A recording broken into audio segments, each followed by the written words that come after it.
From Vermont Public, this is The Frequency. I'm Mitch Wertlieb. It's Thursday, April 10th, and here are today's headlines. Communities across Vermont trying to prepare for future floods have lost a key source of federal funding. The Trump administration recently announced that it's canceling a hazard mitigation program administered by the Federal Emergency Management Agency, or FEMA. Stephanie Smith is Vermont's Chief Hazard Mitigation Officer. She says the cancellation will see about 40 municipalities lose out on $2.7 million that FEMA had previously committed to providing. We do have some state funding to do hazard mitigation activities where my hope is to fill that gap if we need to. But then that also means we can't use that funding to do other work. A FEMA spokesperson said the program was wasteful and ineffective. In other news related to climate change mitigation, President Trump took aim at states' abilities to enforce their own climate laws. Trump's executive order signed Tuesday explicitly condemned Vermont's Climate Superfund Act, which allows Vermont's Attorney General to seek climate damages from major fossil fuel companies. Trump ordered the U.S. Attorney General to prevent states from enforcing laws that promote environmental justice, impose restrictions on new oil and gas development, and reduce carbon emissions. Brad Campbell leads the Conservation Law Foundation, an environmental group that lobbied for Vermont's Climate Superfund Act. The president does not have the authority to stop enforcement of state laws that are valid on their face. Campbell says the U.S. Constitution protects states' rights to defend their citizens against injury, including environmental harms like climate change. Vermont State Police say they're investigating an apparent hoax call targeting 12 schools across Vermont that was made Tuesday with false reports of shootings. 12 schools in Addison, Bennington, and Caledonia counties received threats, which have all been deemed to be fraudulent. Schools saw increased law enforcement Tuesday morning as the calls were being investigated. VSP says there have been no reports of suspicious activity. One Vermont lawmaker says he's come up with a plan to save the Bennington Battle Monument at a fraction of the previously estimated cost. Shelburne Representative Sean Sweeney presented fellow lawmakers with a proposal that involved wrapping the limestone structure in copper. He says the copper exterior would protect the monument from future water damage and invoke comparisons to the Statue of Liberty. And you've got a new structure that really talks about maybe our Vermont ingenuity, shows that we can adapt. Officials at the Department of Buildings and General Services presented lawmakers with a restoration plan earlier this year that carries a $40 million price tag. They say they haven't had a chance to review Sweeney's alternative proposal. Coming up, a Tony Award-winning play is coming to Rutland.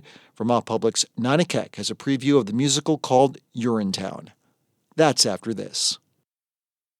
Imagine if you couldn't use your toilet because of a water shortage, and you and all of your neighbors had to pay to use a public restroom. Imagine the ensuing revolt. And now put that strange scenario to music.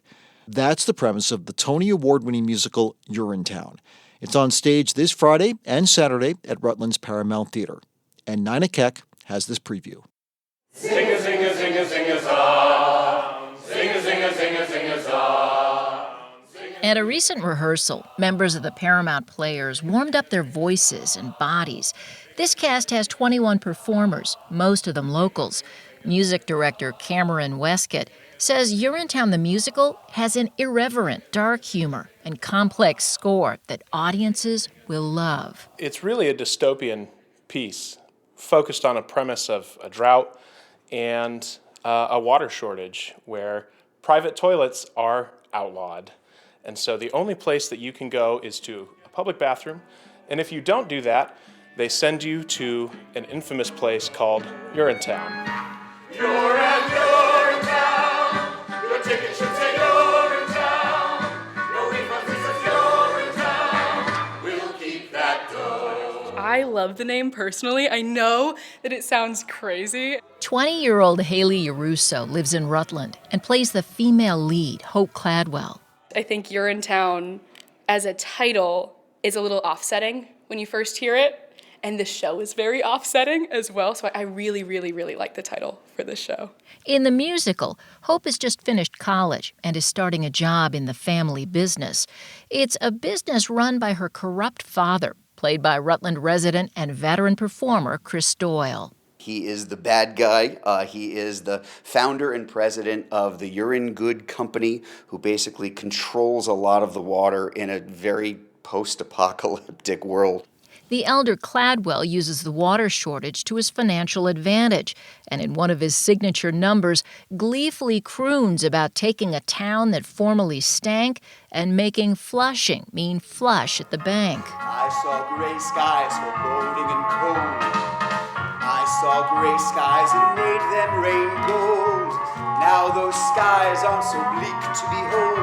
They're still gray, but they pay for your salaries tenfold. I took this town that formerly stank. The storyline follows Hope's romance with the leader of an unlikely group of rebels who fight back against Cladwell and the absurd toilet charges they're forced to pay. Doyle and music director Westcott say the songs are funny but demanding and may remind audiences of other Broadway shows like Fiddler on the Roof, Chicago, West Side Story, and Les Mis. It shouldn't work, but it does. The show's really great, filled with great spots, low spots, all the emotions, everything's in there. Urinetown premiered in 2001 and was nominated for 10 Tony Awards. It won 3. Despite being written 25 years ago, Chris Doyle says references to water shortages, taxes, corporate greed, and tariffs could have been ripped from today's headlines. The old saying goes, history may not repeat itself, but it sure rhymes. The Paramount Players will perform Urinetown Friday at 7 p.m. and at 1 and 7 p.m. on Saturday. For Vermont Public, I'm Nina Keck. Freedom run away. Freedom run away. Freedom run away. My friends, you have to run, run, run, run. Freedom run away. Freedom run away.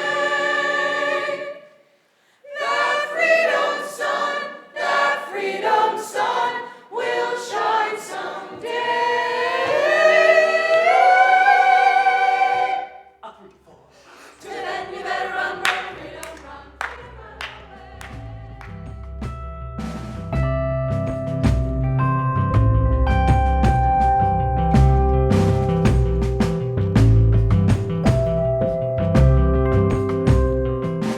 Thanks for listening to The Frequency today.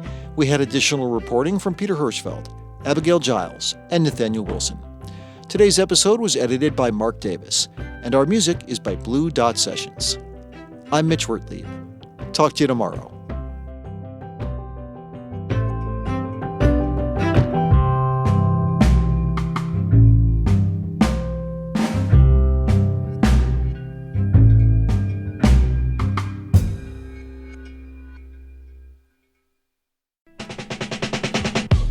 This is Tanya Mosley, co-host of Fresh Air. You'll see your favorite actors, directors, and comedians on late-night TV shows or YouTube. But what you get with Fresh Air is a deep dive. Spend some quality time with people like Billie Eilish, Questlove, Ariana Grande, Stephen Colbert, and so many more. We ask questions you won't hear asked anywhere else. Listen to the Fresh Air podcast from NPR and WHYY.